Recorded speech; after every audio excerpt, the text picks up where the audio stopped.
The lights are off and away they go. Extremely loose. He's managed to hold on and they get He very missed close. the complete. That is crazy As I stuff. said, Freitas is on the grass on the infield floor. He slides through, he tags Richard Eklund.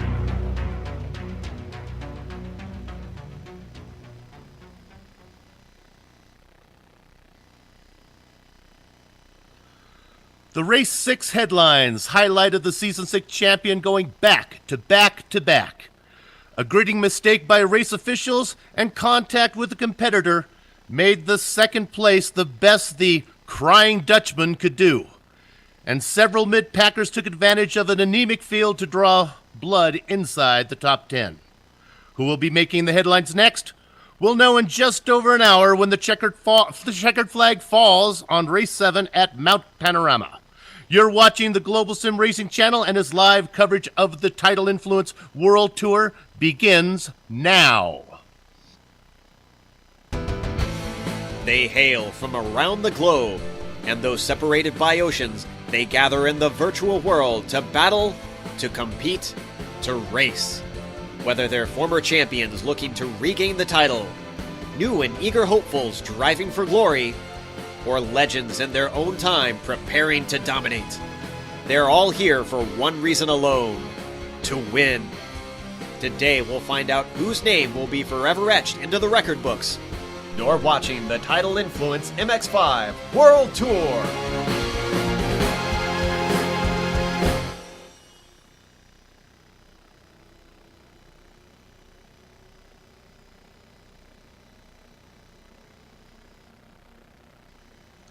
Hello and welcome to the Global Sim Racing Channel's coverage of the Tidal Influence MX-5 World Tour, race number 7 from Mount Panorama on the public roads of Bathurst, New South Wales, Australia. I'm your host, Bill Soupzon. With me in the booth today is the useful sage, Ayrton Ellis. Turning the knobs and pushing the sliders is our director, Joe Peak. And as always, the camera locations have been provided by Dougie Beard. Well, California certainly was the golden state for Richard Eklund as the Season 6 champion swept the trilogy of races. And now the series crosses the Pacific for a 3-event Australian raceabout. iRacing simulated weather at Bathurst in New South Wales. If I can call that up, as I forgot to do that, let's take a look at what the weather's like today. It's very clear skies. The track temperature is 106, 79 degrees air temperature. A wind from the north at 15 degrees with 30% humidity, so racing conditions shouldn't be too bad for these guys. We'll cover the rest of the series, the storylines as the broadcast unfolds, but first, let's have my booth mate, Ayrton Ellis, set the stage by telling you all about this unique venue known as Mount Panorama.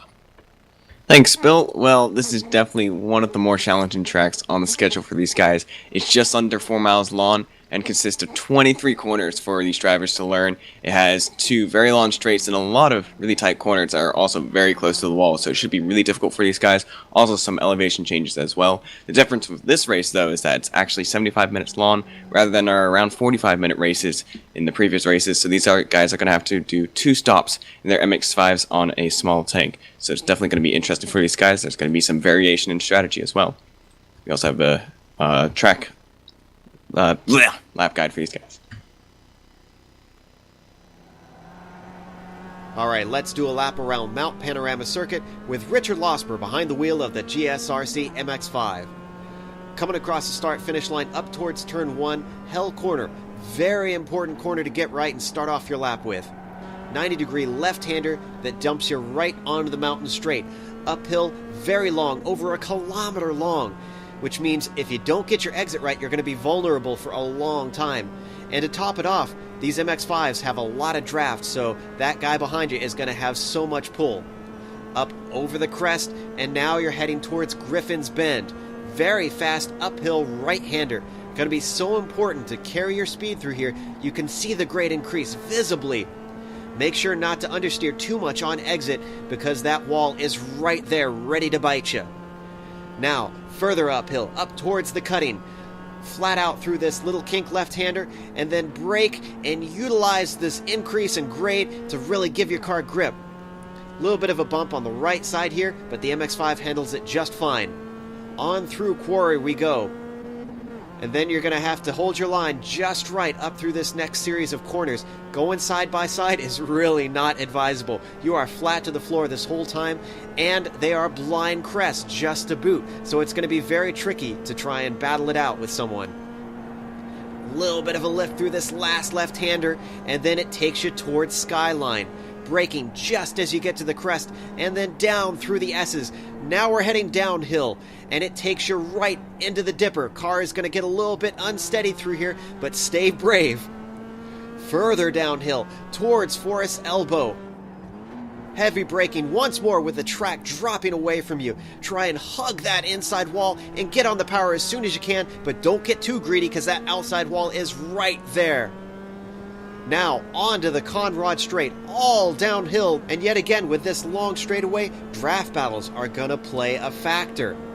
But you'll see it leads you into the chase. Gotta try and weigh your options. Is it worth trying to go side by side? Is the guy with you gonna play nice and give you some room here? Look at this right-hander, flat out all the way through, and then it takes you right into the braking for this chicane.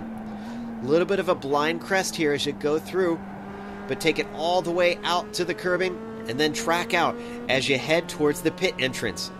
Really got to practice that pit entry, by the way, because there's a little chicane that's very slippery and very tricky. Now, Murray's Bend, final corner. Deceptively hard to get that little 90-degree left-hander right, but that finishes your lap around Bathurst.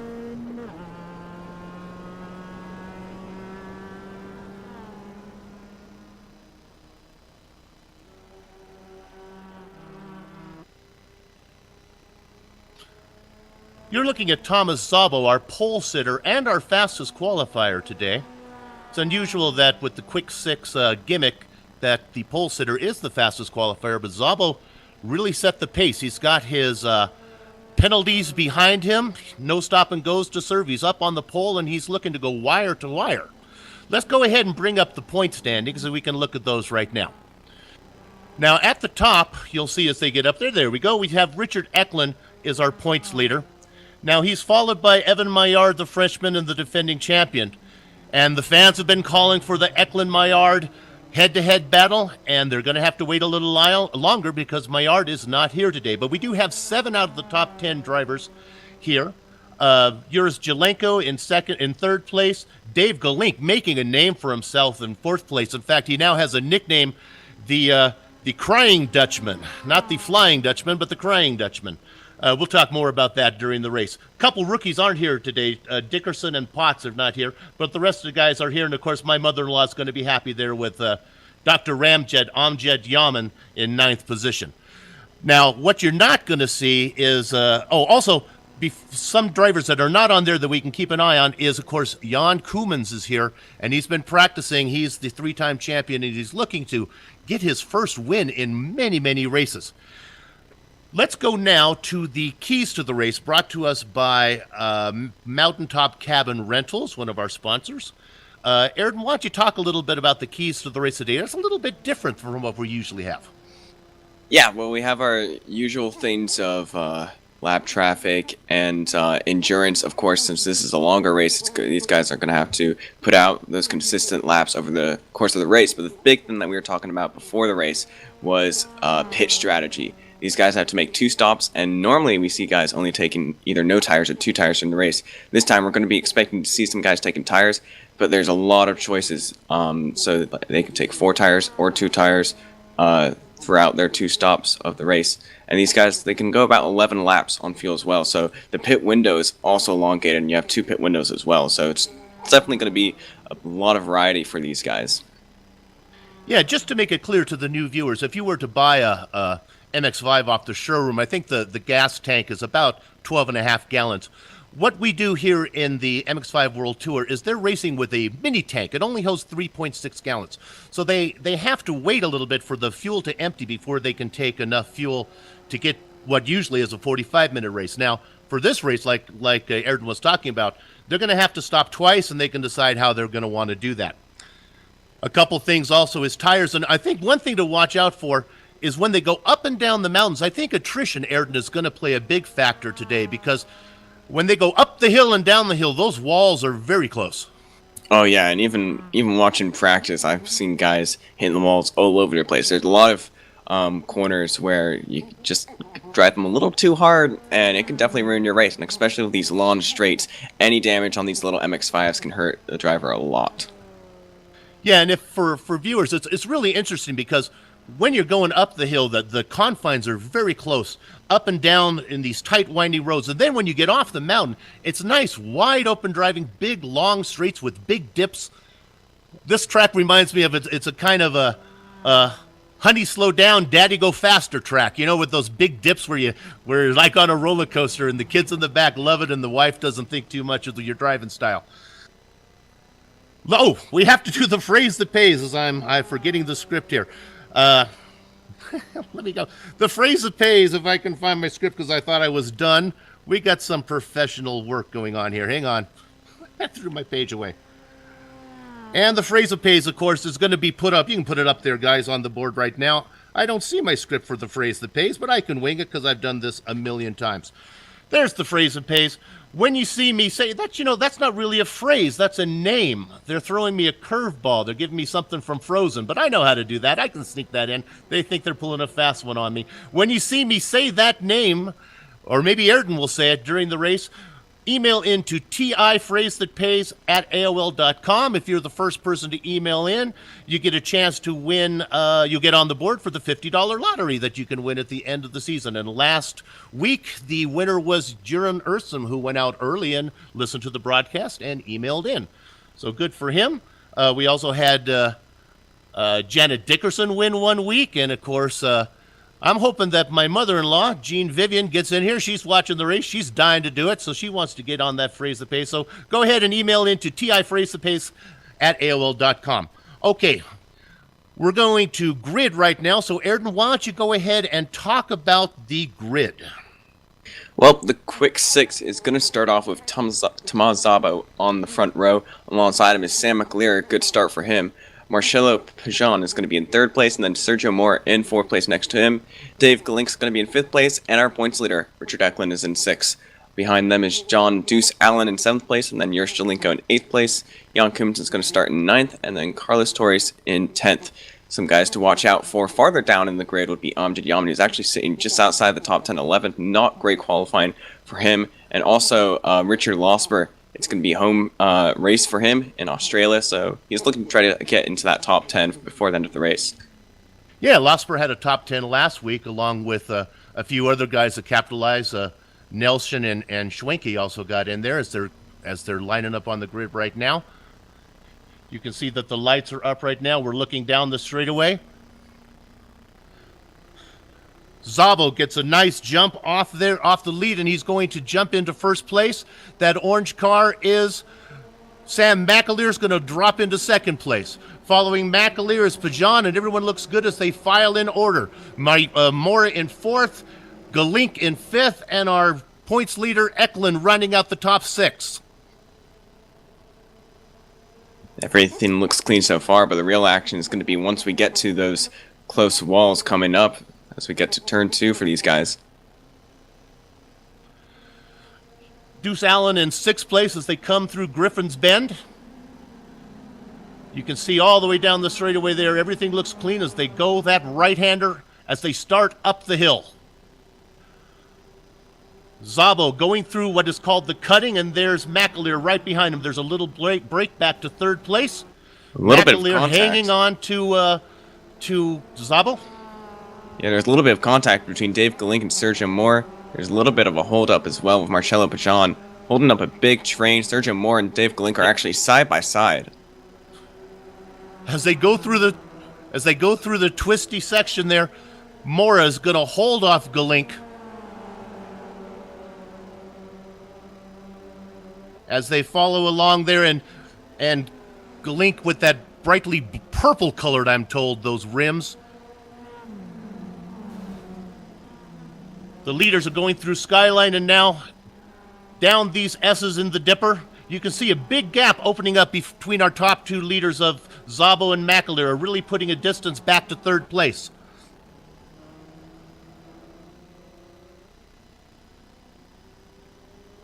As they're down off the hill now, onto this long straightaway as they come down into this dip. There's a great shot of the whole field. You can see Szabo, our fastest qualifier, beginning to distance himself from McAleer. Could we be looking at maybe a wire-to-wire? We haven't seen one of those in a long time, Ayrton. Not Through at the all. chase. Yeah, there's a big gap from these guys. In fact, I haven't seen a single crash throughout the whole of this first lap, which is a great accomplishment for these guys. Oh, we got a little contact now. They're all up, and it looks like Deuce Allen has more first lap problems as another car goes into the wall. If I can find out who that is. Oh, big pile up. It's like John Deuce Allen, Marcello Pijon, a lot of back markers. In fact, more people are hitting. They keep on coming back on the track. Oh, the track's blocked for those guys at the end of the pack. They're trying to clear up. A lot of cars involved in that. A lot of top drives as well in the top 10. We'll see if we can find it on replay and see who the drivers are that were involved in it. We're looking high up from the blimp right now. It's hard to make out who we're looking at. You can see the cars coming in there as there's a pile up, and the cars are piling in there. That looks like Deuce Allen in that blue car. I recognize that. Yeah, it all started off with Galink trying to make a move on Pijon for that third place position. It just had a little bit of contact, kind of just sent everyone off. I know there's some drivers in the pits right now. If I can make out who these guys are.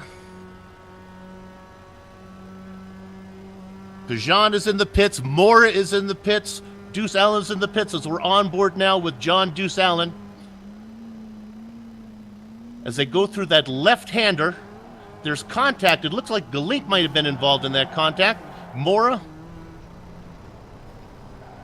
Deuce almost had a save. Yaman was involved, Amjad Yaman.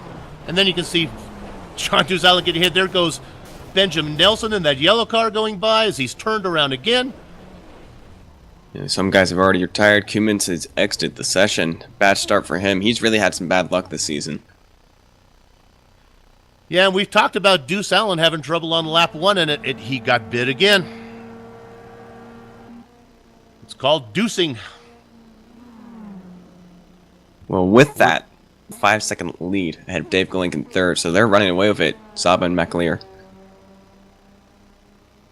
You know, I really didn't think that part of the track would be the problem, as it's kind of wide open there, but you would really think that the problem was going to happen going up the hill or down the mountain.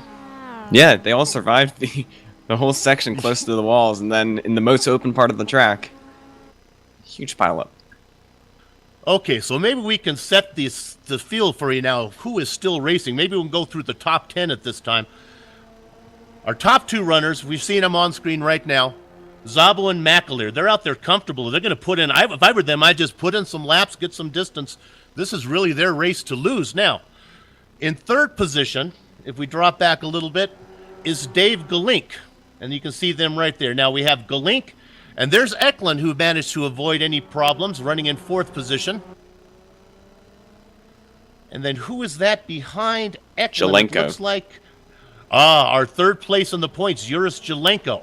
So that's going to be important from him as he's trying to keep his point race for the championship in line there. There's Jelenko running currently in 5th. Torres and Showdown Malone, they're running in 6th and 7th. Looks like Eklund's actually making a move on Dave Galink for that third place position. That's like going to head into turn 2. They come over the hill. Now, Eklund's going to have the inside in that blue and yellow car. And he has a little momentum. Is the door going to be closed? No, Eklund is hanging in. They're going side by side as they go up the hill now. Eklund and Galink. Galink's going to take the position. Eklund's going to wait for a better time. If I've learned anything from watching the movie Frozen a million times, I've learned that love is an open door. And Galink is trying to show Eklund no love right now. He's trying to keep that door closed like Queen Elsa.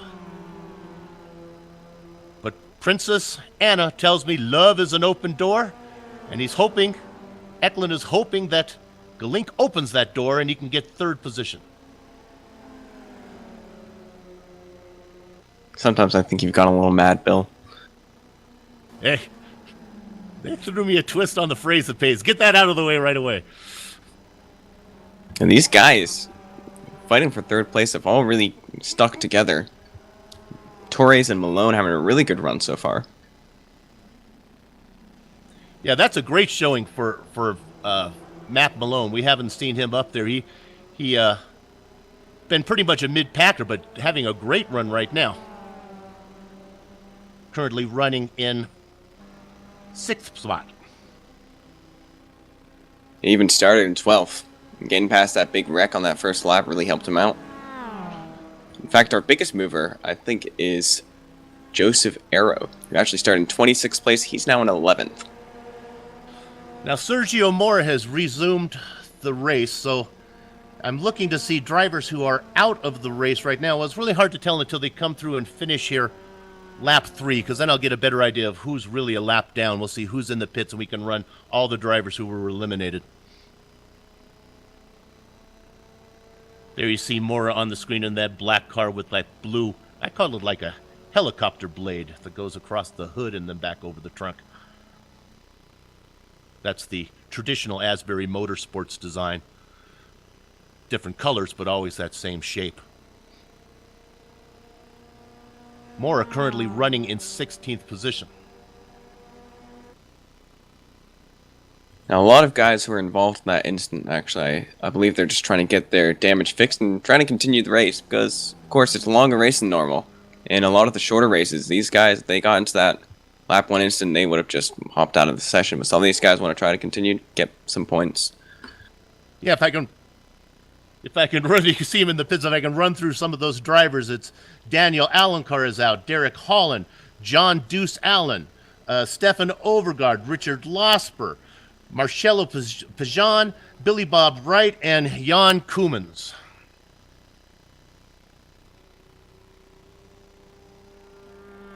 You hate to see that on the lap 1 because there's some big names in there. Koeman, Pajan, those guys were all up there and challenging. Certainly contenders. We're looking right now at Dries Nice running safely in 9th position.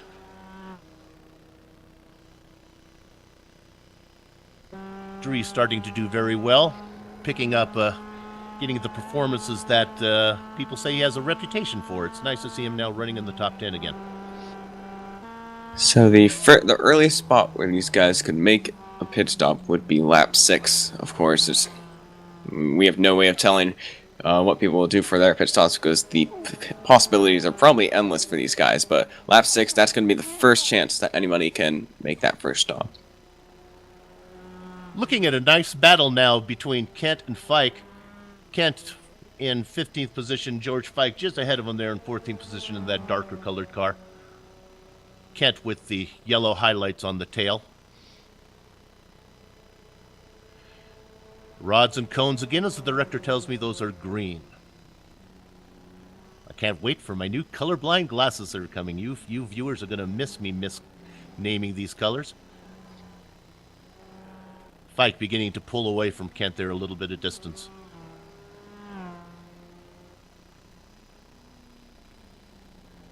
Meanwhile, nothing has changed up front.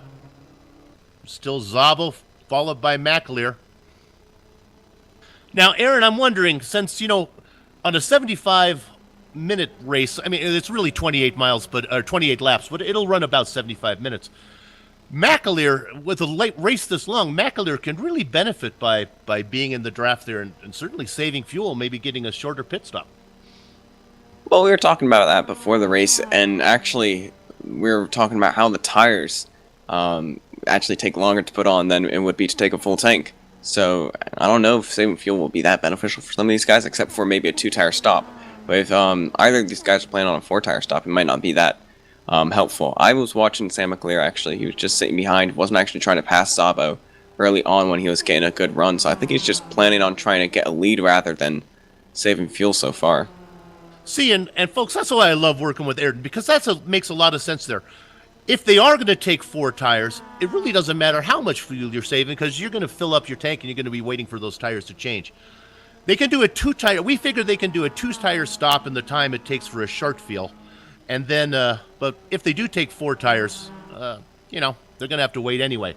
Nice battle going on as we're watching there for 3rd, 4th, and 5th. Galink, Eklund, and who is that following Eklund? It's Zelenko. Uris Zelenko. These guys are all top fours in the standings, so they're definitely battling for what will be important championship points. Yeah, it's in fact, Zelenko started the season with a couple second place finishes behind Maillard, and since then has been having a little trouble finding his pace.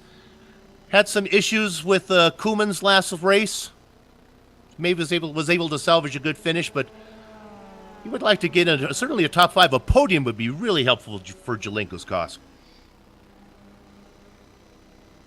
We're thinking maybe Eklund might have caught the wall there in Forest. I'm going to look and see as I rewind. My camera angle is hard to do. Yes, we think he did catch it. Yeah, hopefully it doesn't cause too many issues for him. I was speaking to Richard Losper about that corner, actually. He actually hit that wall on his second qualifying lap, I believe. He says that you can afford to skim it like Eklund did, but hitting it too hard will cause you to have some damage that will slow you down. So Richard Eklund actually goes into the pit. He might be looking to repair some of that damage and do his first pit stop. Well, hopefully Eklund in that Tampex car will be able to absorb the damage there as he's going to enter into the pits. Now, this is the pit window, so if he did pick up a little bit of damage, he might be able to get that repaired like it just talked about. And as we see him pulling in right now. Now, here's the story. It doesn't matter when you pit. You need about 5 gallons of fuel to go the distance. So Eklund can top off, even though his tank is far from empty right now. He can go ahead and fill it up, run it completely dry, fill it up again, and go the distance. So we'll have to keep an eye on him. He's going to be farther down in the standings, but he's going to be back there running hot laps. We want to make sure he doesn't sneak in and steal a victory that we're not aware of. He's choosing not to take any tires, which is probably a smart choice. It's only 6 laps into the race, but that means he's probably going to have to take 4 tires on his second stop when he takes a full tank. Yeah, that's exactly right, because he only needed to be in there for a splash and go. He's going to fill up the little bit of gas that he's burned off. There's a battle for no third reason, place between Galink and Zelenko right now. Zelenko has managed to get position from Galink so far. Very clean pass. Zelenko is a tough competitor. He races clean, and he wants the drivers around him to race clean. Not only clean, but mistake-free. He does not suffer fools well. There was an issue early on in the season where Galink appealed a verdict that went against him, and he won that appeal. And he also did not like, there was a race where he had to follow, he qualified poorly and had to follow Evan Maillard through the field, and he was upset because the back markers were getting out of the way of Maillard, but they were not getting out of the way for him. And then, of course, last week we saw him where Tom Rathie got loose in a battle, and they collided together, and Eklund let Rathie know even though it was an honest mistake, he says, you got to be able to control your car. So he is the Crying Dutchman. Of course, the Flying Dutchman is that ghost ship. When you saw on the ocean, you know you'd be in trouble. And I think seeing Galink in your mirrors is almost as scary. Yeah, there's some chatter in the race chat. Some guys don't seem to be very happy with Galink. They think that they want to blame him for that first lap incident. Well, if you dish it out, you got to be able to take it. So we'll see. What's interesting is Tom Rathie and Mihai Masisan, our 2 IRT stewards, are not here today.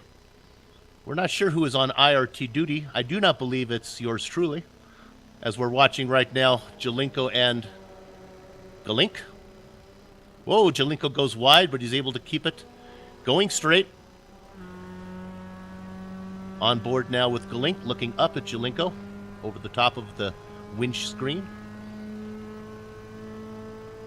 Zelenko actually has some damage on the front of his car, which was probably caused from that first lap incident. So I'm curious to know if that might be slowing his straight line speed a little bit. That might have been why it was so easy for Zelenko to get that pass done so quickly.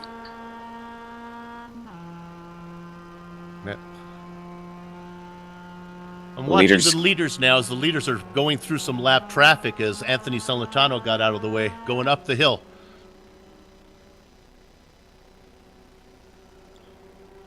Now, you would think on a 4-mile course like this, lap traffic really won't come into play much, but with a long 75-minute race, 28 laps, 4 miles around, I think traffic could be an issue, especially if you catch them at the wrong spot.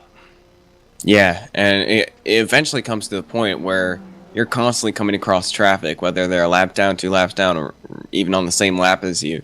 So probably around halfway through this race, these guys are going to be every lap coming around traffic. In fact, Anthony Santana actually spins in the, I don't know which part of the track that is, the dipper I think it was. He actually exits his car and in order to get off the track for the other drivers coming by. We're on replay now. Celentano in that black and white colored car there. Looks good so far. Are we going to see it on the replay? Here he is coming around this left-hander.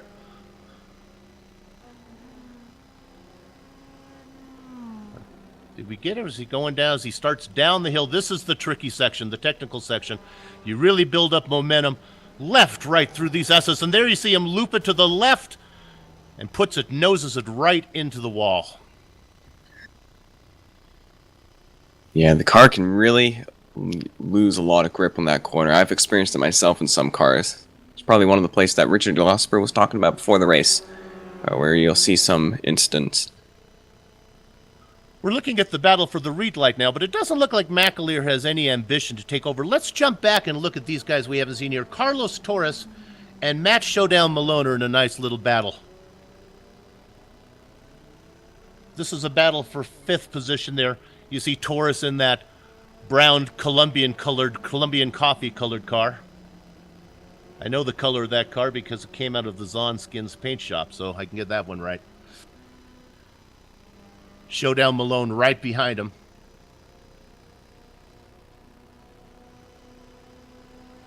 You can see looking down there, and behind them, that's Anjed Yaman running in 7th position. You can see Amjad. There he is, just in the back of your screen coming up as they start up the hill now. Torres followed by Malone. So Richard Eklund, just take a look at him. He's sitting in 11th place now after his pit stop. He's about 56 seconds behind the leaders, which is about... so he probably through that pit stop he lost about 50 seconds. So we kind of have a benchmark for those early pit stops. And again, even after this next pit stop, we're really not going to know how it shakes out because drivers could still come in. If Szabo and McAleer chose, they could come in and short fill again and do their big fill on their second pit stop. So it's really going to be hard to tell where these guys sort out until that second pit stop is done.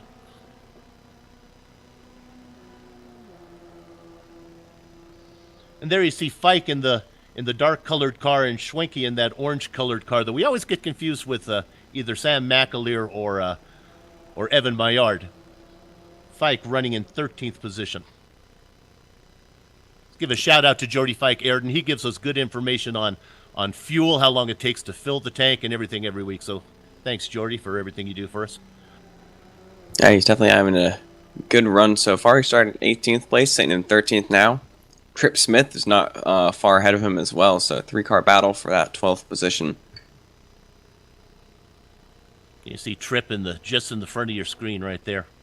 Trip's missed the last couple races. He's a rookie to the series. Having a good run today, running in 12th. In what I think is the prettiest car on the track, that LL Bean car. Big moose on the hood.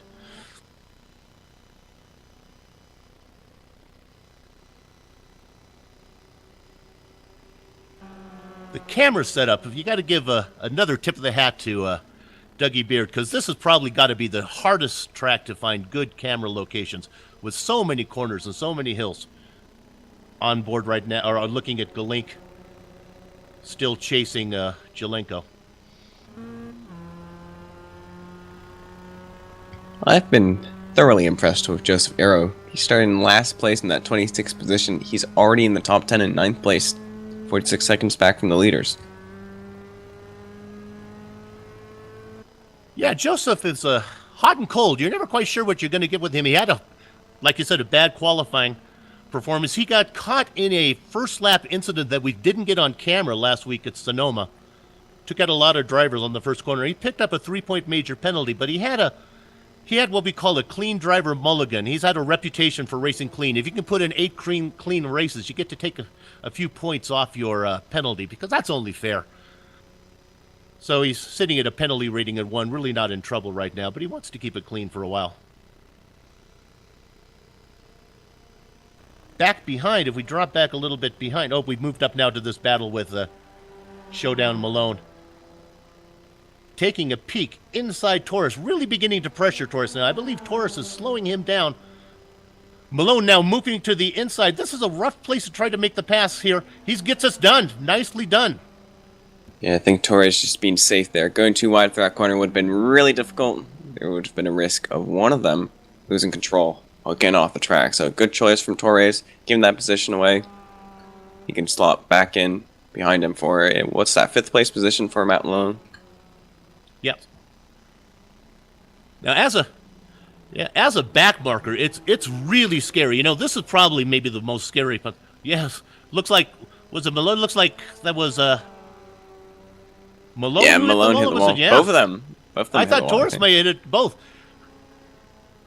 Might have been a little bit of target fixation there on Torres following Malone as Malone went into the wall. Sometimes you follow that guy right in. Yeah. Now, the interesting thing about this race, actually, is that so far in this season alone, we've only had 2 winners, which are Evan Maillard, Richard Ecklund. And Evan Maillard isn't here. Richard Ecklund's the only one here. And he's not even leading the race. In fact, he hasn't led a lap so far. So we might have a first-time winner this season. Yeah, we've had seasons where we've had as many as 8 race winners. So far, it's been the Maillard-Ecklund show.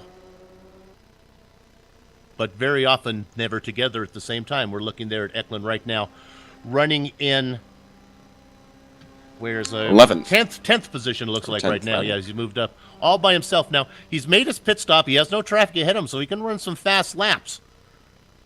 We've seen this happen many times before, where in earlier seasons where Jan Koemans would come in and we'd kind of scratch him off. He'd have problems, scratch him off. The next thing you know, he's winning the race. So even though Ecklund's running in 10th, he's still very much in contention.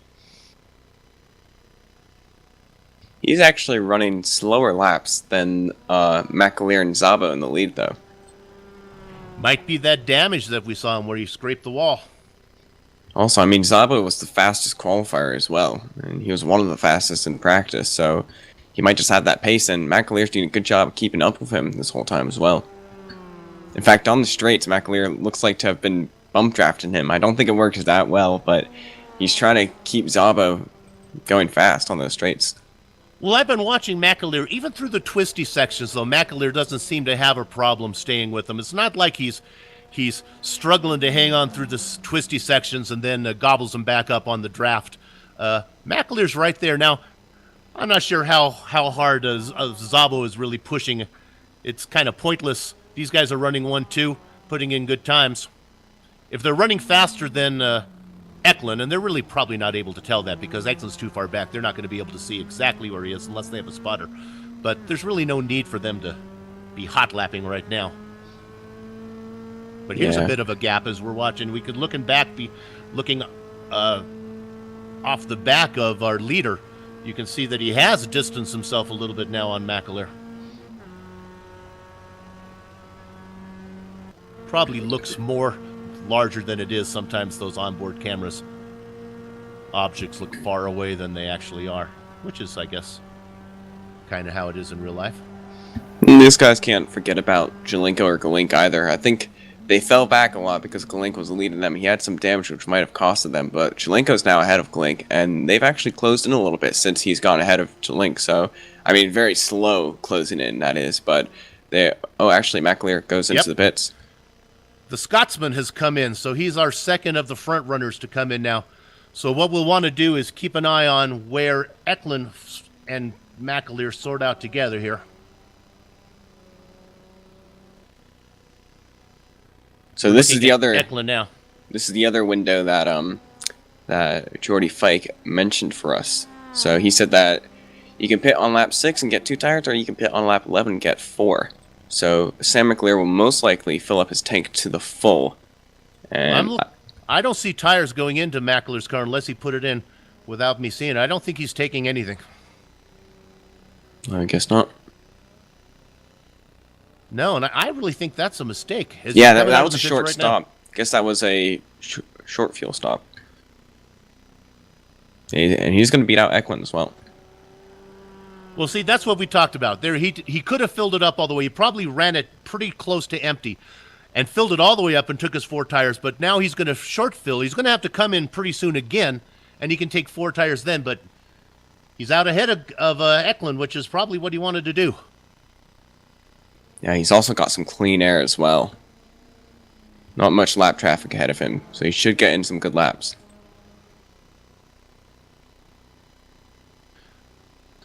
Now, if memory serves, I think we decided that Eklund also took a short fill also, so I don't think he took a full fuel load. So I think we're going to see these guys back in pretty quickly. Well, Eklund filled up all the way to the top of his tank because he pitted so early.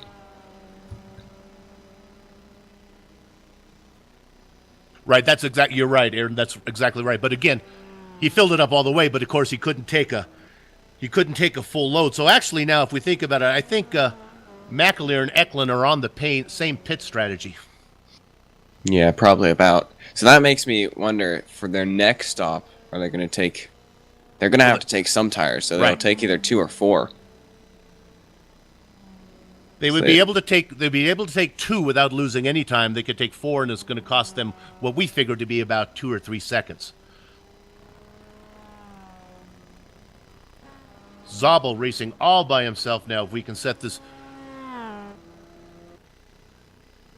Now, running now in second and third place are Jelenko and Galink. Zabel into the pits. And here comes our leader in. So does Uros Jelenko. Galink's going to stay out, so Galink's going to lead a couple laps until he comes in. I think 11 laps was what we were told was about all you can get. So Galink maybe has saved enough. 12 is going to be really tight to get the round. So we're going to keep an eye on Galink to make sure he has enough to finish this here.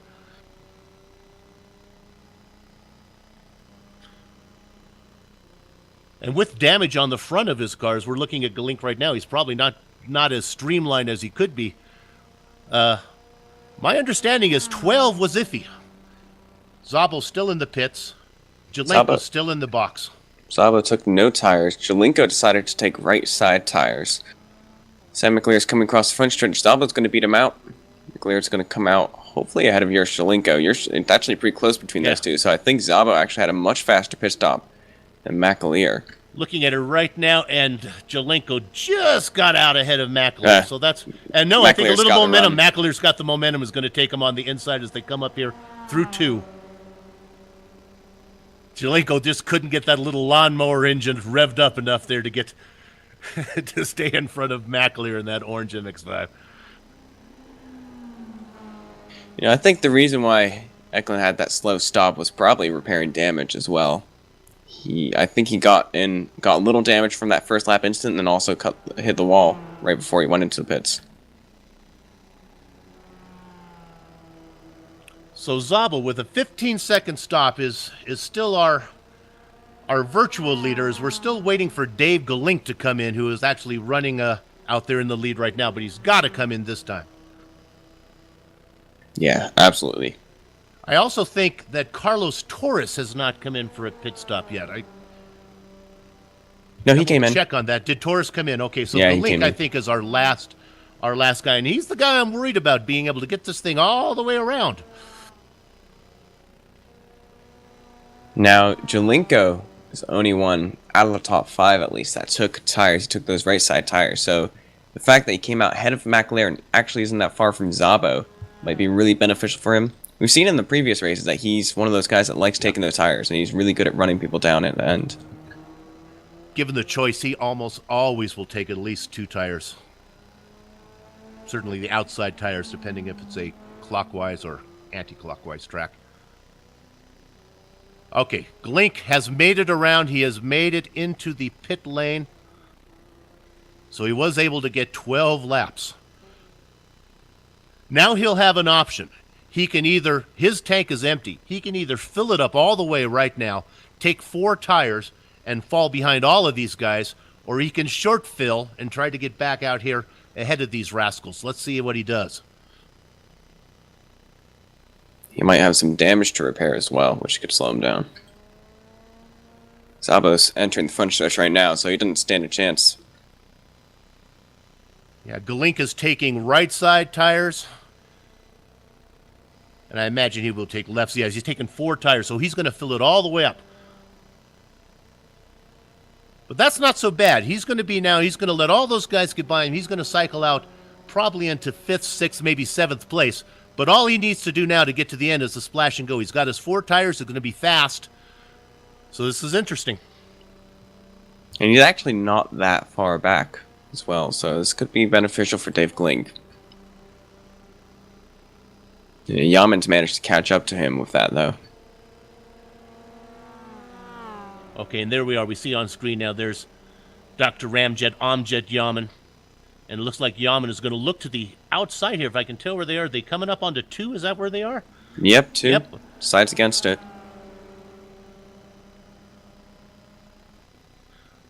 I'm going to think Galink is going to have... Well, it's hard to say. With the damage he has on the nose there, that's certainly going to slow him down the straights. He may want to let...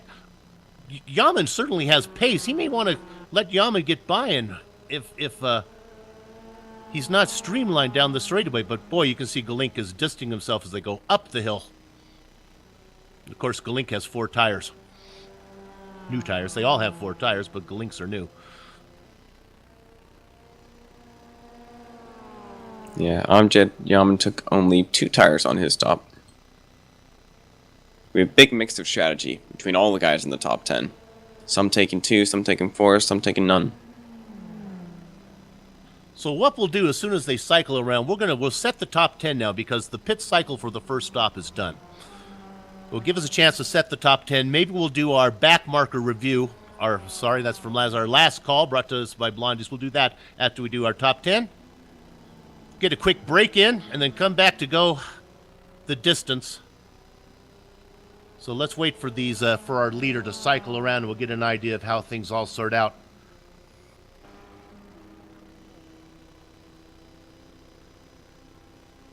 Looking at Yaman in that green car, and Galink is beginning to pull away. Yeah, McAleer and Jalenko are actually switching back and forth, which is an interesting strategy. It's a slingshot that you could do on the front stretch with the draft. Right, and I think that actually works better than the buff draft. I think the car behind can get a run and slingshot around, pick up about 2 or 3 car lengths, and then if there's lots of straightaways here where they can do it on one straightaway and then one on the other. We'll see if McAleer, if they do it here. They've closed in since the previous pit stop, that's for sure.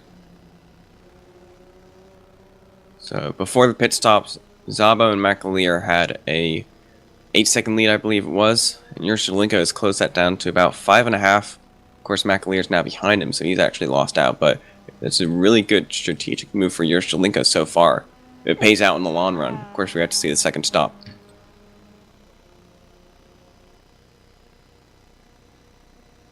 And there you see, that's such a long straight there as they go through 2 and head up the mountain. Some beautiful scenery up here. I know, Ayrton, you're going away to college. If I were you and you meet that lucky girl, I would go ahead, buy her own iRacing account, and then you guys can meet up here, have a simulated picnic up here at some of these scenic vistas. It's really beautiful. You know, if iRacing puts in like night lighting for this thing, you do that with night lighting and some Barry White in the 8-track, game over. As we're watching here, Jalenko and McAleer running 2nd and 3rd.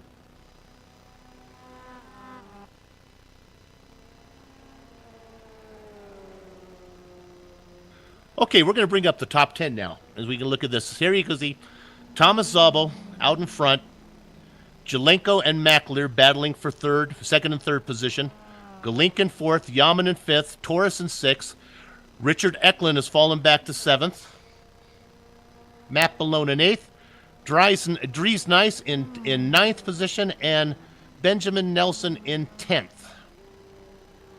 And I didn't see... Oh, there's Galink. Sorry, I missed that. Galink in fourth. I think Galink's really the guy to keep our eye on here. Yeah, he's about 14.5 seconds back from the leader. It was 8 seconds before, so definitely lost some time. I'm glad that some guys are doing some different strategy. If everyone was on the same strategy, it would be almost pretty boring. But the fact that these guys, you don't know what's going to happen. Well, we know this. I think Szabo and Jelenko and Mackler, by the speed of their pit stops, we don't think they took a full load like Galink did. So I think they're going to need, next pit stop, they're going to need to come in. They're going to need to fill it all the way up to the top. Now, Galink's going to be able, I think his fuel tank is full right now. He's going to be able to drain that thing down, come on in for a little splash and go whenever he wants.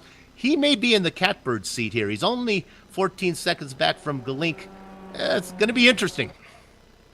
Oh, yeah, absolutely. I'm curious to see if, when he does that second pit stop, if he's going to take 2 tires or if he's going to try to take 0 tires and get that pit stop done and over with as quick as possible.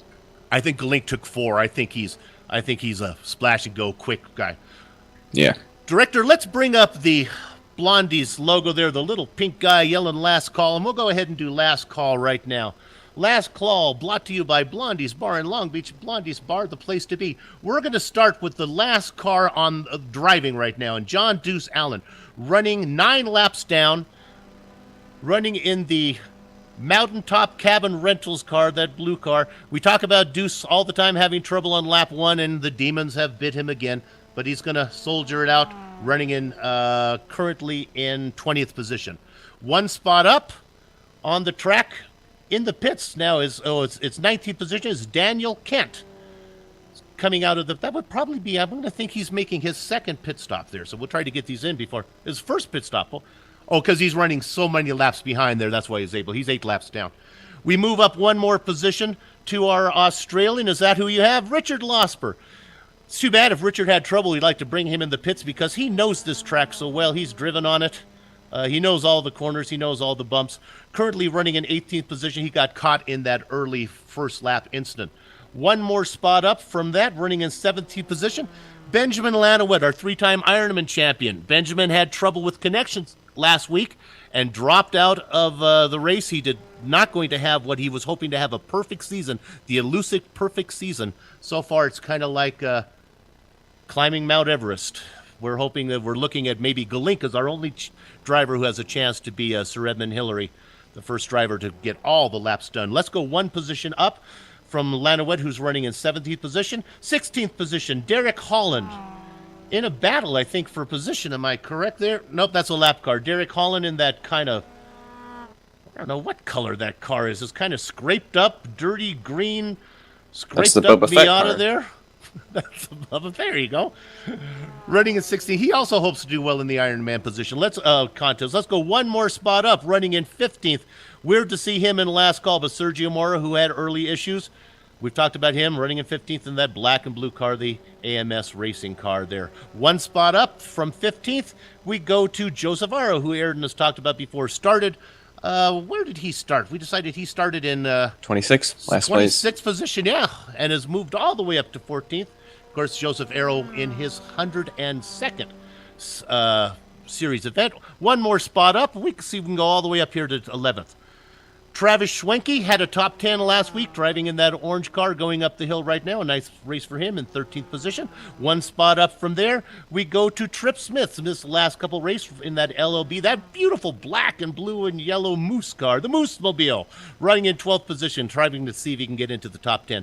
And our last one in the last call is 11th position. We go all the way up to Jody Fike, running all by himself comfortably in 11th. That's last call, brought to you by Blondie's Bar in Long Beach. Blondie's Bar is the place to be. Let's go back and take a look at that battle for second and third. Jelenko and what would it be? Jelenko and Mackler. Still pretty quiet so far. They've actually lost a little bit of time to Szabo on that previous lap, about half a second. Okay, things have seemed to settle down right now. This is a good chance for us to take a quick break. While we're on break, keep an eye on that slideshow. It's going to tell you the upcoming races for GSRC. This is going to be a short break, so don't go away. Well, go away, but run to the fridge. We'll be back soon, so you have time to get maybe a drink, but you don't have time to make yourself a sandwich. We'll be back in just a few seconds.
Yuris Jelenko there in that yellowed rimmed car.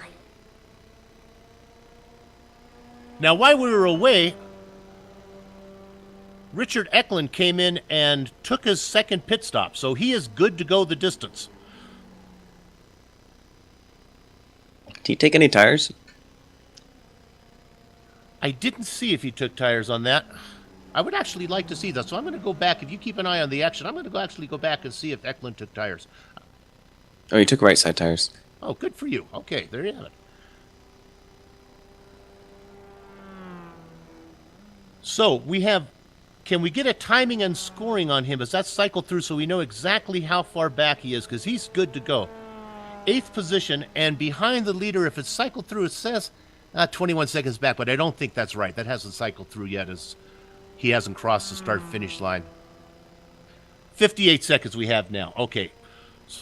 Boy, that seems like a long time, Aaron. 58 seconds back. Seems like Thomas Szabo should be able to come in, do all of his business, and get out ahead of Eklund, I would think. Yeah. I think what set Eklund back was that on his first stop, he went to repair his car, and that just cost him a lot of time. Yeah. So, with Maillard not here and Eklund struggling, I think Ayrton mentioned this before, we might be looking at our third winner of the season. Could it be Thomas Szabo? An interesting thing about Thomas Szabo is he works on Saturdays. Now, remember, viewers, these guys are from all around the globe, so it might be Sunday morning for some of the people in Australia. It could be Saturday night if you're in Europe, Saturday morning here if you're in California. Thomas works Saturdays, and he was having trouble making the races, and the only thing that saved him was daylight saving times. It moved these races an hour later.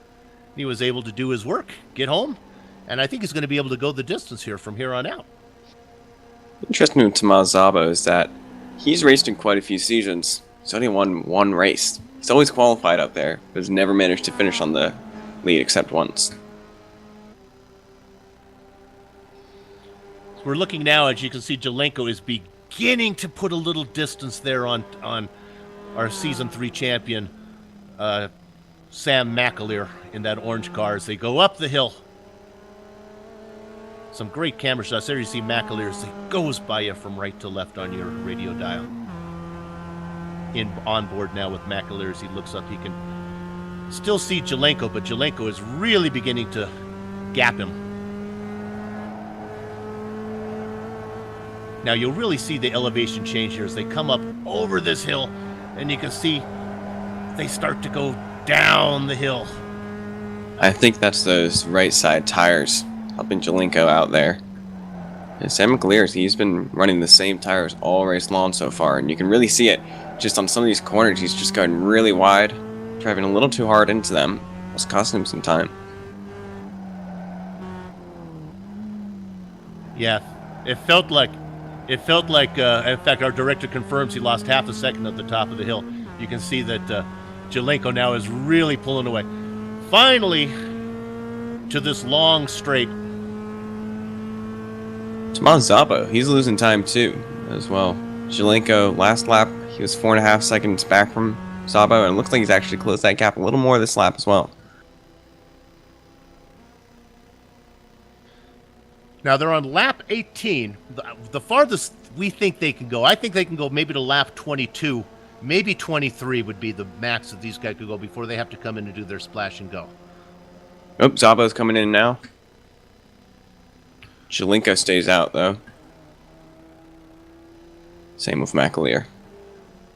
This two pit stop strategy, these longer races that require two pit stops, really is interesting because you're not quite sure what's going on. We'll keep an eye here on Jelinko or on Szabo and see if he takes fuel. Or takes obviously going to take fuel. See if he takes rubber. I'm going to think he's going to take rubber on the right sides at least. Let's see what he does. As we're watching to see if the car goes up on the jacks. There it goes on the right side. Now, he's going to need to fill this all the way up. It's going to cost him a little time to take tires on the left side, and he's not going to do it. He's taking left side. He is taking tires. left side. So now he's going to wait. We think that the fuel is probably full by now. Yeah, there he goes. He had goes. to wait for tires. So he has 4 tires. He's got 9 laps to go with 4 fresh tires. Very interesting. So that's definitely going to help him out. The only other driver who was in the top 10 at the beginning of the race who's done 2 stops was Richard Eklund. But he's not a very good benchmark since he's so far back. If we can jump to our leader right now, Joris Jelinko, he's stuck behind traffic. He's trying to get around this lap car. I'm not sure who that is in that black car. It might have been a Losper. Oh, Arrow, our Italian driver. Whew, he finally was really struggling to get around him, and McAleer was making up ground on him. Now if we can go back, we'll keep an eye on Arrow. We'll see how McAleer does with the Italian driver. If I was McAleer, I think I'd come in, not even worry about getting around Giuseppe. I'd come in and take my stop now.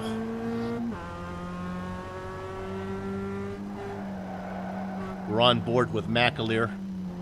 And there's the veteran, Giuseppe Arrow. Now, Giuseppe he knows the rules, but he's a hard-nosed guy. He should know how to get out of the way here. Let's see what he does. If he pulls over, a nice little lift here would be nice, Giuseppe. Right now, just a little lift. Giuseppe, just a little lift before you get to the corner. I think we're going to make it work. There you see McAleer getting the inside. And no reason to challenge. There we go, and McAleer gets the pass done. So that worked out well. So Golink is actually catching up to these guys a little bit. He took 4 tires on that previous stop, and it's turning out to really help him now.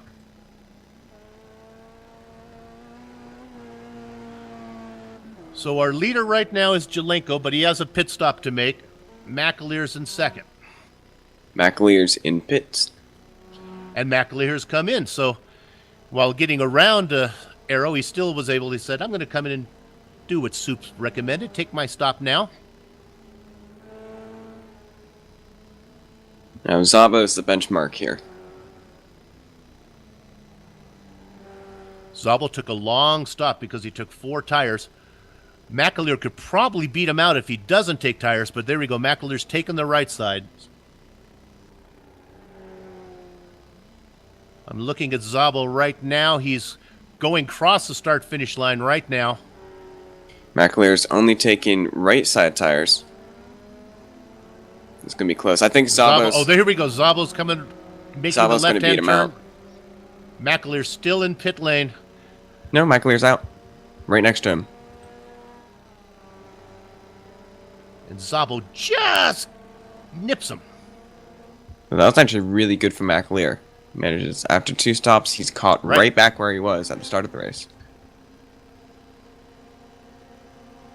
But as we come up here to this right-hander now, McAleer didn't take tires on that left-hand side. Am I correct? He only took 2. So maybe Szabo's tires are cold as McAleer is looking at him.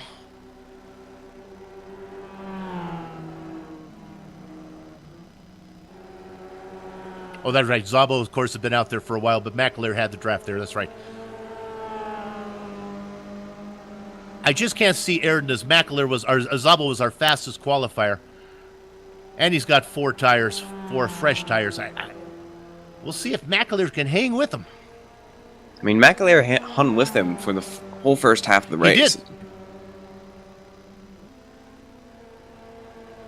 did. They've only got 8 laps to go at the end of this lap. So Jelinko is still our leader, but he's yet to make that second pit stop. And if we take a look now at where Eklund is, who has made those... Eklund is still... Well, hasn't cycled through yet, so it's hard to say if I can get a timing. 47 seconds back. I don't think he's that far back behind... oh, he probably is behind Jelinko, because Jelinko hasn't come in yet. He's about... Eklund's about 6 seconds back from Szabo. Jelinko has opted not to go in. Neither has Galink. I wonder how long Galink's going to stay out, because he could probably stay out until the last few laps. And then he'll have to do splash and go. Again, if I were in Galink's, I would stay out until traffic became an issue, but he could run. He's only going to need, I figure he's only going to need about a gallon and a half of fuel. So that comes in, that's a real quick pit stop. He's really the guy to keep an eye on. He's 10 seconds behind Jelinko. But I think Jelenko's going to have a longer pit stop. Yeah. Director, let's take a quick look at currently running in 3rd position, Matt Showdown Malone. Of course, he hasn't taken a second pit stop yet, but it's nice to see him running up there. If the asteroid were to strike and the race was called, we've gone halfway and Malone would get a podium position. So I know he's not hoping for an asteroid, but maybe just a small one. Yeah, only one that will take out the top 2 runners. Yeah, there you go. No, sorry, I said Richard Eklund was 6 seconds behind Szabo. That was a mistake. It's actually more like 16. So Richard Eklund not having the best race so far. I think that first lap incident hurt him a lot.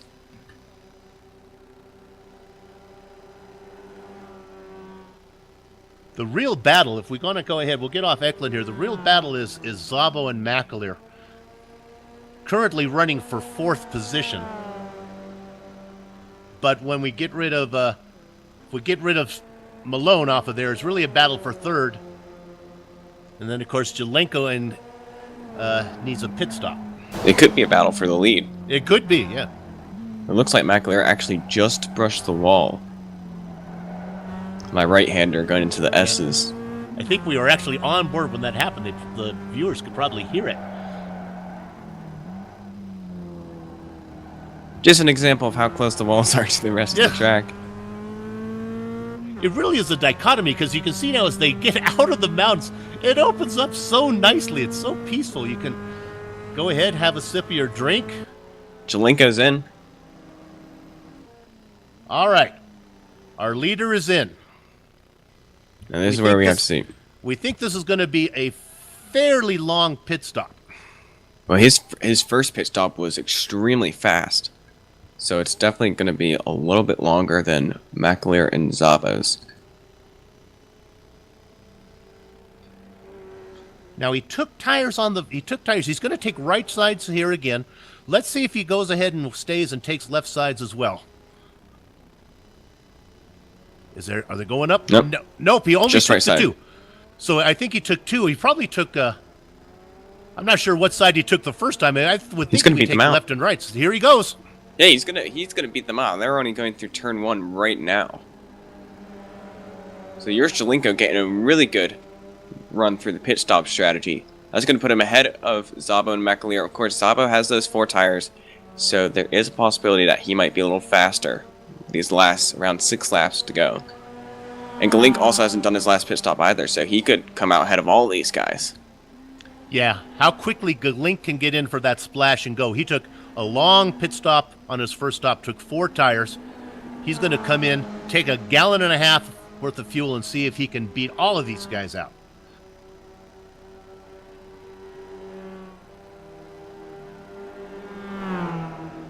But with a 16th second gap over Jalenko, that's going to be probably a hard thing to do.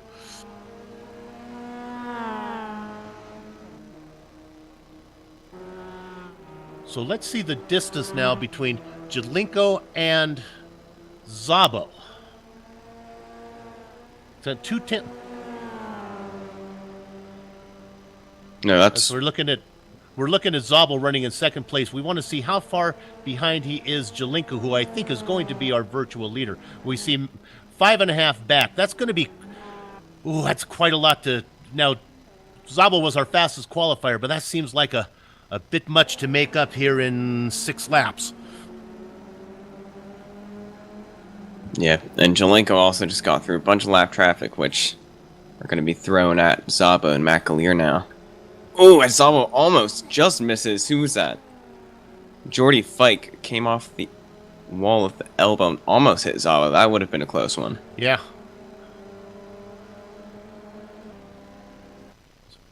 Yeah, I think the contact, you might have heard contact, I think the contact was Fike getting into the wall, but you're right, Aaron, he almost, again, as a backmarker, I'm sympathetic, I empathize with these guys. It's so scary when you see these guys coming up on you, and there's really nowhere to go. Oh, and McAleer right now is bump drafting down this way. He's really all over the back of Szabo. Yeah, there's no contact between Szabo and Fike, but Fike did hit the wall pretty hard. Which was what the contact sound was. I think it's pretty much academic that Jalenko is going to be our leader once Galink pits. The question is Galink going to be able to come and get that splash and go and get out ahead of Szabo and McAleer? The distance is about 22 seconds Galink has to Szabo. Again, I'm not sure that you can actually get in and out in 22 seconds.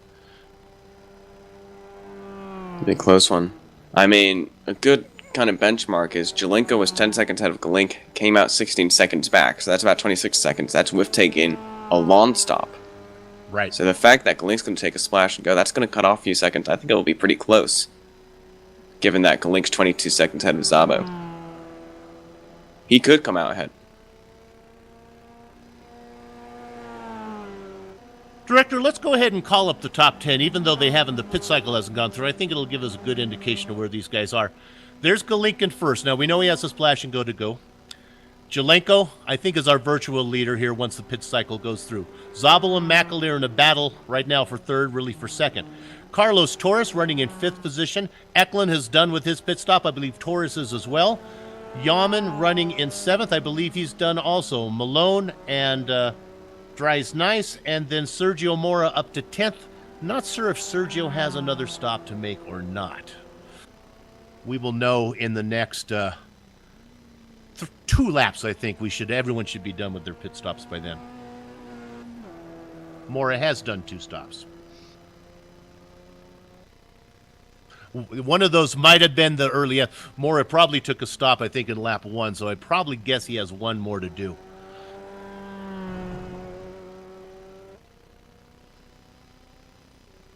It's going to be 5 laps to go at the line for Galink. This will be good for Jalenko, who doesn't have, who's really always a podium threat, but doesn't have as many wins as you would think for a driver of his quality. Galink in. Oh, and he screws up the pit entry. Is he going to get slowed down for that? Can you get a slowdown for pit entry? I think maybe you can. We'll know. You could have gone an unsafe entry penalty. We'll know quickly. If this is a quick stop, we'll know if he's there for any length of time. Oh, yeah. He won't beat Jelinko. Jelinko's already on the front stretch. Okay, so Jelinko's in. He stopped. Galinka's in, and there you see Jelinko going by right now. So if we can go back, maybe as we'll take an eye and watch as they come around the corner for McAleer and Yeah. there they go also. He's coming out behind them. That was a good job of directing there, director. Nice job as we got all the drivers go by as that camera panned back and forth, and Galink comes out now in 4th position. But he can see him. But his tires are old. Yeah, his tires are old. Yeah. Szabo and McAleer both have newer tires.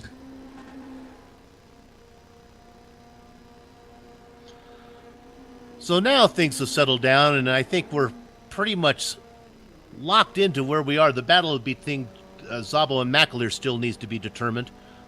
Maybe we can go through here and see if we can find a battle somewhere. Here we go. We found one. Amjad Yaman and Richard Eklund.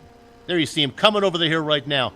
Eklund in that blue and yellow Tampex car. Amjad Yaman in that green and black Child's Play car. Now, Eklund has really old tires. Yeah. His left side tires have been running the whole race so far, and he only took a right side on its second stop. So Amjad should be able to make quick work of Eklund. I would agree. Looks like he's going to gobble him up as they come up the hill. When would we ever say that someone's going to make quick work of Eklund? Well, we're not sure. The tires are old. We're not sure how healthy his car is after that first lap incident. It really hasn't been Eklund's race. Now, to his benefit, some of the other drivers had trouble. But you know, what's interesting is the point system here as we're watching that battle. Eklund has a win and a win and a win, but he also has 2 no-shows. So the no-show compensation is based on your average standing. So this bad performance, even though 5th or 6th place really is, that's not that bad of a performance. But that's going to hurt him a lot with those 2 no-shows because his percentage, his average is going to come down, and that's going to change those 2 no-show compensation races a lot too. It's one of the beauties of the point system here. Every race counts. There's no dropped races. Yeah, you can miss a few races and you'll get points for them. But everything you do on the track matters. Yaman going to make the move now. I think this is I think you can close the book as Amjad Yaman moves into 5th position.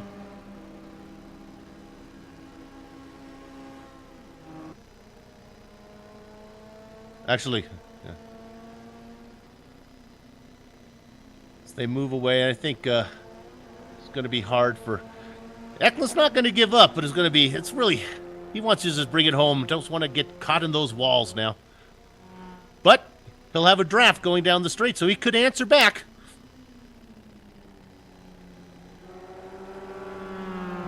Both these guys haven't had the best of days. Remember, Amjad Yaman poked me before the race on TeamSpeak server. He said, "Can I borrow some of your talent after qualifying?" He is lacking a little bit of practice on this track, for sure. As they go through Hell Corner there now. Eklund's behind him. He's going to get a tow. Let's see if he has enough momentum to get this done as they come up over this hill and then down the hill. The kids are squealing. The wife's complaining. But it doesn't look like Eklund's car has the streamline to get there. He should have been able to pull up on him, and he's not going to do it. So they go through 2. If he couldn't do it there, I don't think he's going to be able to get it done. Yeah, now I think those fresh tires, Yaman should be able to pace him here. Yeah, I think Richard Eklund's his car isn't fully repaired from that damage either.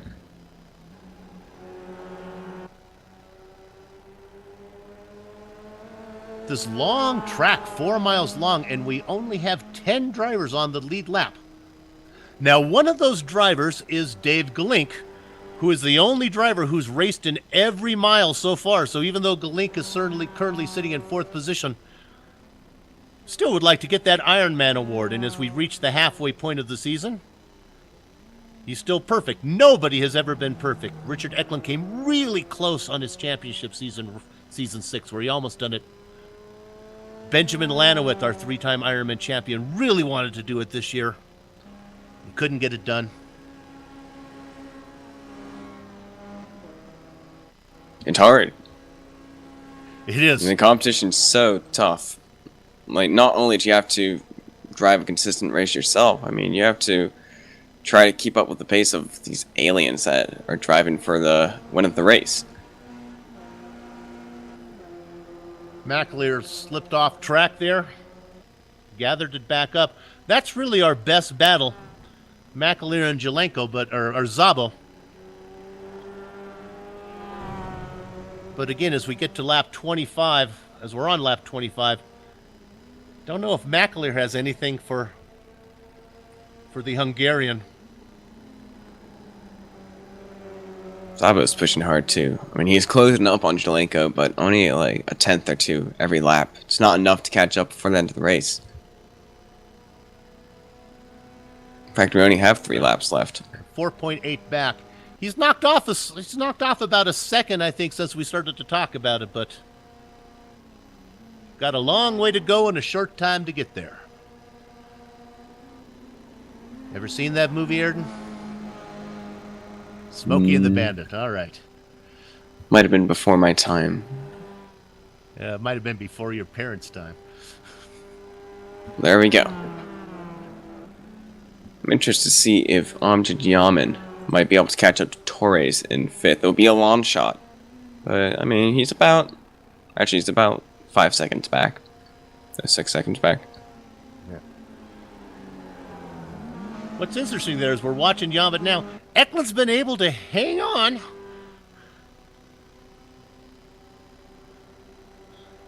But, with the help of the draft, I think he can.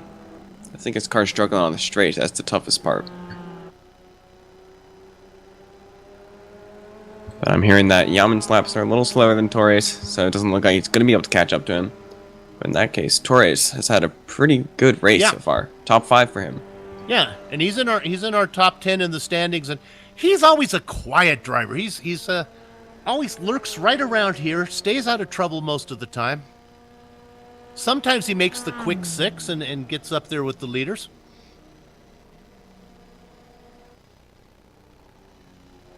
See him winding his way down those S's, the downhill S's.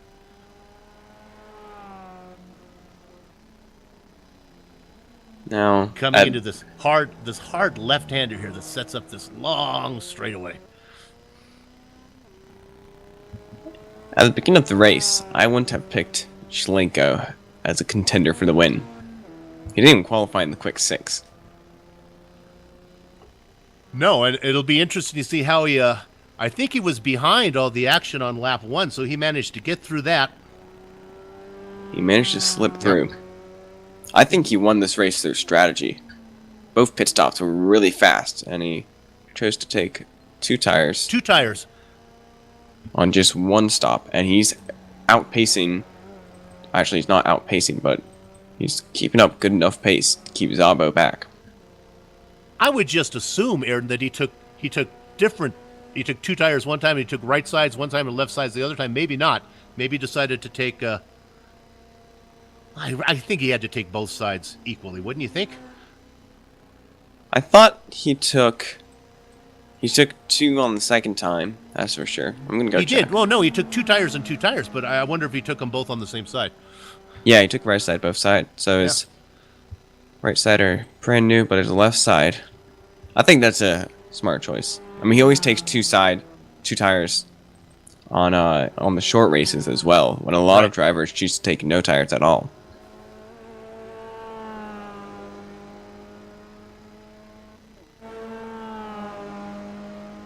We're looking there at McAleer and Szabo. But, I mean, nice Szabo battle. was the fastest qualifier, and Jelenko qualified 8th. Now McAleer's been in the wall a little bit, but has been to the side. You know, McAleer may be keeping his cards close to the vest here as we're looking at lap 27. He might be able to get by him with a toe. Ooh, I heard something on the wall there. I think that might have been a little bit of Szabo. Don't think I heard him too much, but just under a lap and a half for these guys left to go. Galink comfortably in 4th. Torres comfortably in 5th position. Yaman has gapped Eklund a little bit for 6th and 7th. Torres now we're showing, according to our director, he's seeing him scored in 8th spot. He was running well up high. Did he have some trouble we didn't see? I'm going to check. Oh, he did pit stop. Oh, he did a pit stop. Oh. He hadn't done his second pit stop yet. Shame on us. Shame on us for... I would promote Amjad Yaman to 5th place. You know, I bet you maybe Torres might have been involved in that early... Because he couldn't make his second pit stop. Now, this had to be his 3rd pit stop. He might have come in earlier and lap 2 or 3. No, well, this is a 3rd pit stop. I think he short-fueled it. He did 2 regular pit stops with everyone else. That's it.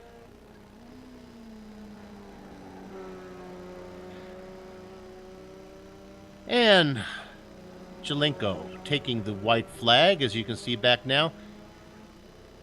2nd and 3rd position there. You see him in the screen as McAleer and Zabel. They can see Jelenko, but seeing and catching, that's 2 different stories. McAleer peeking in on the right. Now this is our last lap, so if McAleer's going to make a move, and I think we'll stay on this battle here, and we'll try to get Jelenko as he crosses the start-finish line, or actually the finish line. I think if I were McAleer, I'm going to try to make the move after coming off the hill on that line. So no, he's going to try to do it in the end. He's peeking. He can't make it there. The double apex corner is too narrow. McAleer all over Sabo. As they come up over the hill, now they'll start to go downhill. Through these S's. Sabo trying to stay perfect. McAleer right on him.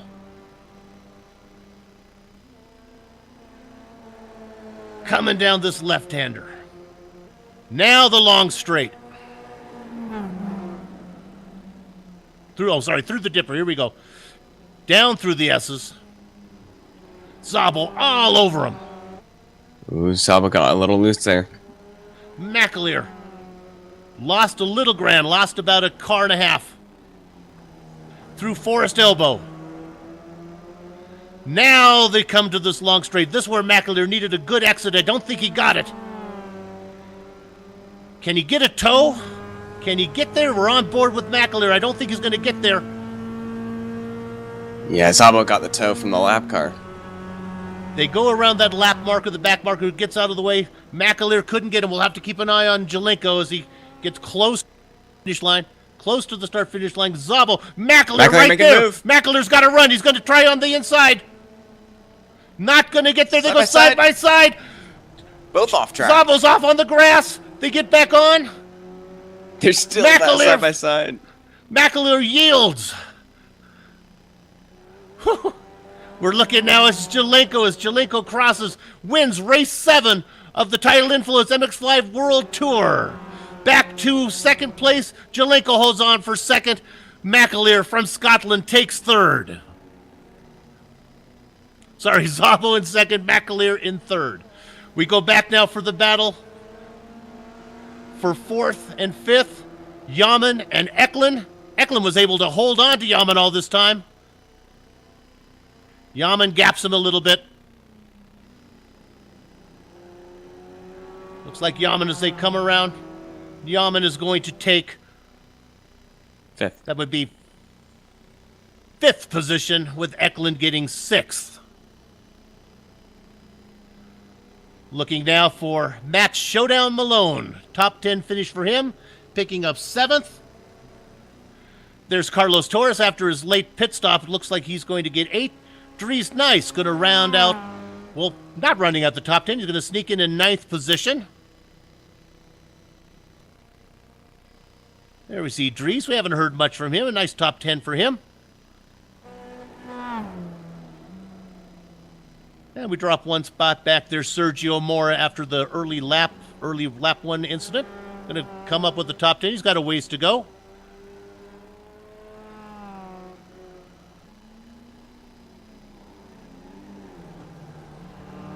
There's the AMS machine of Sergio Mora. And I think it's safe to assume that Sergio's going to come across in 10th position. So that rounds out the top 10. I think we'll take a short break right now. And of course, as always, watch the slideshow for upcoming events. We'll be back with total final standings, interviews, and sponsor plugs. We'll be back in a few.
for the post-race show on Global Sim Racing Channel.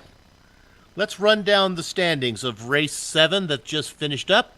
Congratulations to Yuris Jelenko for his victory. I believe this might be his first victory other than on a track called Brands Hatch. We'll have to make sure, but a nice win for him. Great pit strategy. I think he was fast and had good strategy that got the win there. Thomas Szabo, second position. Sam McAleer came in third. Fourth to Dave Galink.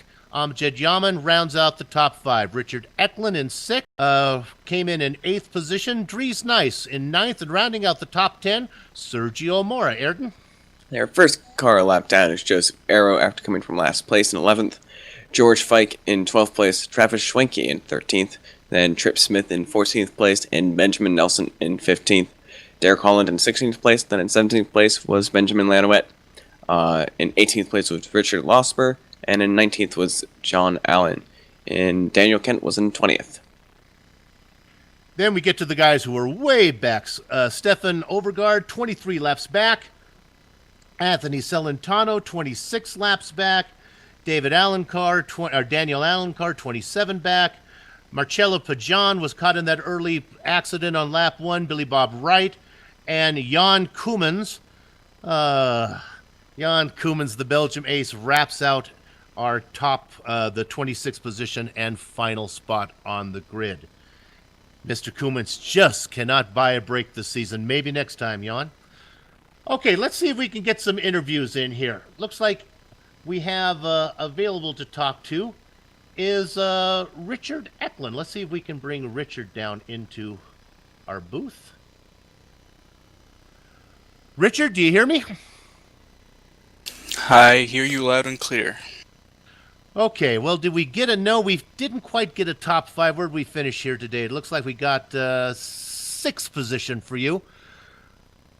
Well, let's make it simple. Were you involved in that first lap incident there with Galink? Yes.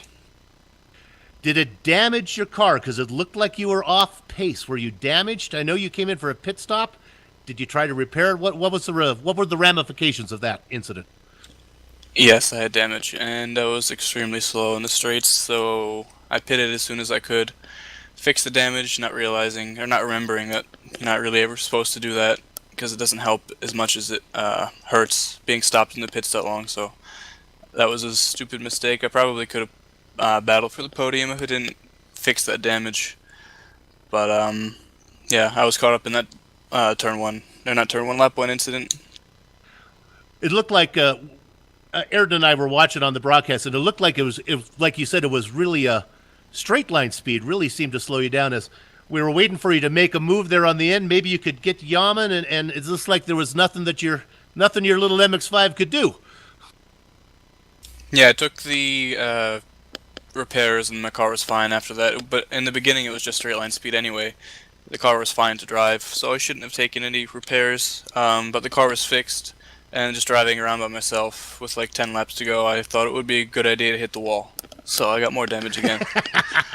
But I ran out of fuel last turn anyway, so I probably wouldn't have been able to keep Amjad behind anyway, so I guess 6th was, where it was. I could have done better, but oh well. Well, they say you can't win them all. You were trying to win them all, 3 in a row, but 6th place finish is going to hurt you a little bit in the standings, but it was a nice run. It was a good effort, and we hope to see you back here again real soon. Yep, I got to decide whether or not I want to buy these tracks or not, but I'll be back at some point. All right, thanks, Richard. Okay, Ayrton, who do you want? Yaman. Let's see, can we bring in Amjad Yaman? Here we go. Amjad, you here? Yep. Well, considering the circumstances, I think that was a pretty good run for you. What do you think? Yeah, I mean, I did get a little bit of contact in that lap 1 schmozzle, but, yeah, I don't know how else to say it cleanly. I mean, it was pretty rough out there. Did you get much damage? On the left front, it kind of had a collision with Jan, and Jan's collision put him into the wall, so I don't know how that's, I was obviously not planning on putting him in the wall, but it's just circumstances, that unfortunately that happened. But after that, it was just get my head back into the game and focus on my strategy was to do that reverse strategy that I typically do in these long races, and to get ahead of Malone and Torres, and ended up working out. You didn't seem very confident going into this race after qualifying 11th. Did you just not get much practice? Not as much as I wanted to, because I'm splitting this weekend with another race at Bathurst in a couple hours. So my practice time was split, and it showed. I usually don't qualify above the top 10. Well, that was a pretty good run. I mean, 11th to 5th. By the end, you had a good battle with Eklund there. I know he had damage, but you managed to hold him off at the end. So good job, man. Oh, yeah, that battle was funny. It's amazing how fast he is. He's got damage, and I still can't beat him. Amjad, just to clarify, what did you do on tires? You took 2 the first time and 4? Is that what you did? That's correct. That seems to be a way to go. We think that Jelenko took 2 the first time and then 2 the other way. Would you ever consider doing that? Probably not, unless one track is really easy on the left side tires, or whatever the opposite side of how other way we're going. On this track, I wouldn't do it. I think Jelenko took only right side. Oh, that's right. He did. Yeah. We decided he took. He did 2 right side side on both stops. Yeah, I was thinking about doing that myself, but I had my strategy planned out, so the second stop was so long I could take towers for free. Right. Well, worked out. Nice job. Top 5. That's where we'd like to see you. That's back the way we usually do it. So we hope to see you next time. Yep. We'll definitely be there. Okay. Thanks, Amjad. Well, I think that does it. Do we have anybody else here? I don't see anybody else who's come in to talk with us. Ayrton? Nope, I don't see anyone. All right, some good questions lined up about time and space and the meaning of life, but I guess I won't get to use those. So let's go ahead and once again, I can't find my script, so I'll throw it over to Ayrton to fill for a little bit while I grab my plug page. Ayrton, what do you think of today's race?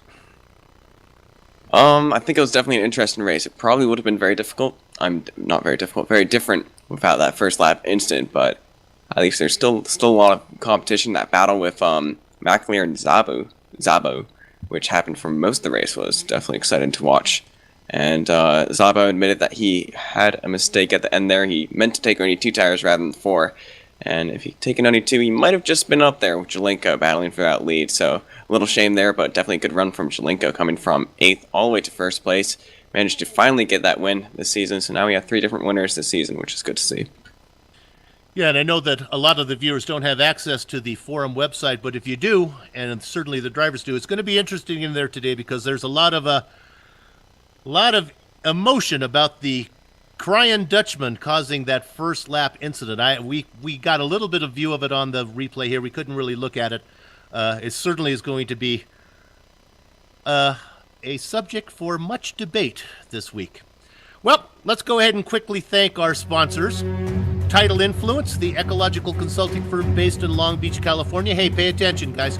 That restores the wetlands, saves and studies endangered species, and educates children, and we're all for educating children about the environment. For more information, go to TidalInfluence.com. Mountaintop Cabin Rentals, your best choice for Green Valley Lake Lodging. Green Valley Lake is the best kept secret in California's San Bernardino Mountains. To find out more, visit GVLCabinRentals.com. Let's see if Ayrton's paying attention, because I'm going to ask him a question later on.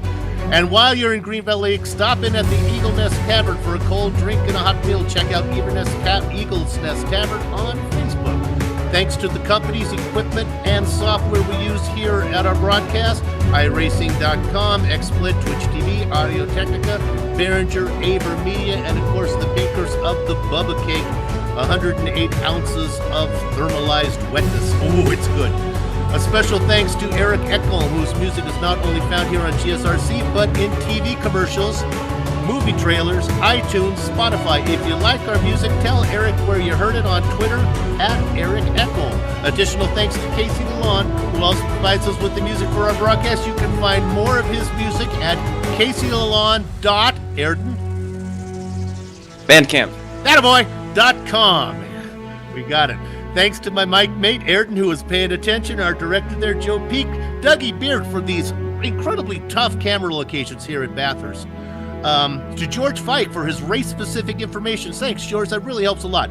If you'd like to find out more about GSRC, you can find it at globalsimracingchannel.com, along with archived races and race highlights. We're also on Twitter at GSRC Channel and Facebook at Global Sim Racing Channel. The Tidal Influence MX-5 World Tour returns in not 1 but 2 weeks on April 18th for the middle leg of the Australian race bout when the series visits Phillips Island. But next up for Global Sim Racing Channel is the Lionheart Racing Series from Indianapolis. That's Wednesday, April 8th at 7:35 Pacific Time. Don't forget to send your comments in support of the yet-to-be green-lighted GSRC proposed series. Global Sim Racing Channel broadcasts great events in history. Episode 3 is a must-see as Richard Losper from the deck of the Santa Maria describes the drama as Christopher Columbus sloshes his way through the froth to be the first European to set foot in the New World. Oh, I want to see that. That's going to be great. So send in your support. Let's get that thing on the air. And now that we've done all of our housekeeping, it's time for me to say, have fun storming the castle. So until next time, race hard, race clean, and we'll see you on the track.